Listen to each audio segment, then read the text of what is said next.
The 2018 State of the Valley Conference, organized by Joint Venture Silicon Valley, highlighted our persistent economic growth, the impact it continues to have on traffic and housing in Silicon Valley, and what the future portends for the region. Very strong economy, incredibly dynamic. The innovation engine is firing on all of the cylinders. We're adding jobs. We're facing tremendous amount of growth as a region.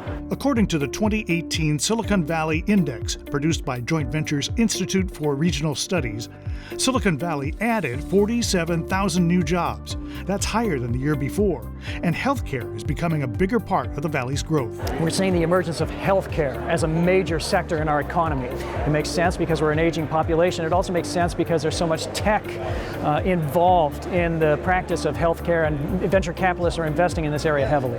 Venture capitalists doubled their investment in healthcare in 2017 with 22 mega deals over $100 million, compared with 5 the year before. Big trends by big companies, Google, Facebook, and Apple, accounted for more than half the valley's growth. Innovation remains high, with more than 19,000 patents registered, the second highest yearly total ever. This big company phase means we're really at a technology plateau. It's a moment between big technology innovations. You have large companies that are harvesting the benefits of the earlier innovations. It means that just over the horizon is another fundamental change. 5 years from now, it'll be back to small companies. And commercial development is booming, with Apple's new headquarters complex joining new construction by NVIDIA, as well as Samsung, providing more commercial space completed in the last 3 years than during the previous 13 years combined. They're building remarkable structures. These aren't just functional buildings anymore. These are iconic structures that are making statements that they want the world to see.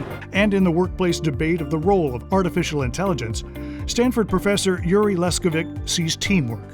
I think what machines can help with is by trying out different things and again helping the designer iterate maybe quickly through the designs, be able to quickly learn what is feasible and not to come up with even better designs. But I think again it's the collaboration between the two, not a replacement of one. But overcrowded freeways and sky-high housing prices threaten to limit the region's trend of concentrated growth.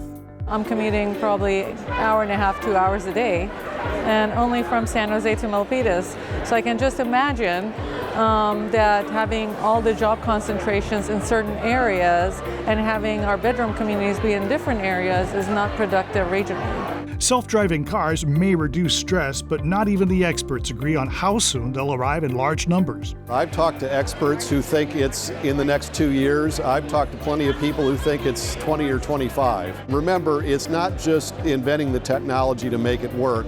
It's getting through the lawyers, it's getting through the legislatures. And for the dilemma often connected to transportation, housing costs. For the Valley's 47,000 new jobs last year, contractors built just 12,000 new homes.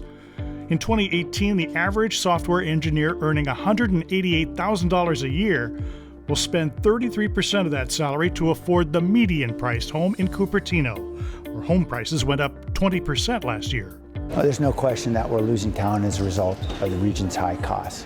We need to ensure that we build the density where the transit infrastructure is. And so companies in Silicon Valley for years have been investing in community funds, down payment assistance programs, investing in organizations that are working on the housing problem. Now they're even investing in housing itself.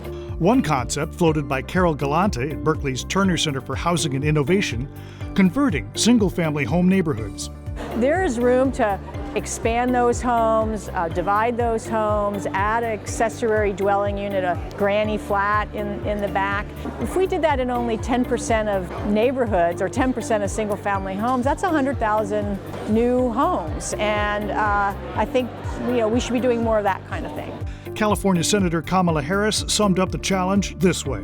So since Silicon Valley has played such a pivotal role in revolutionizing industry, I believe we also have a responsibility to, as Dr. King said, be forthright, creative social planners. 1,300 people attended this annual conference measuring the economic health of Silicon Valley.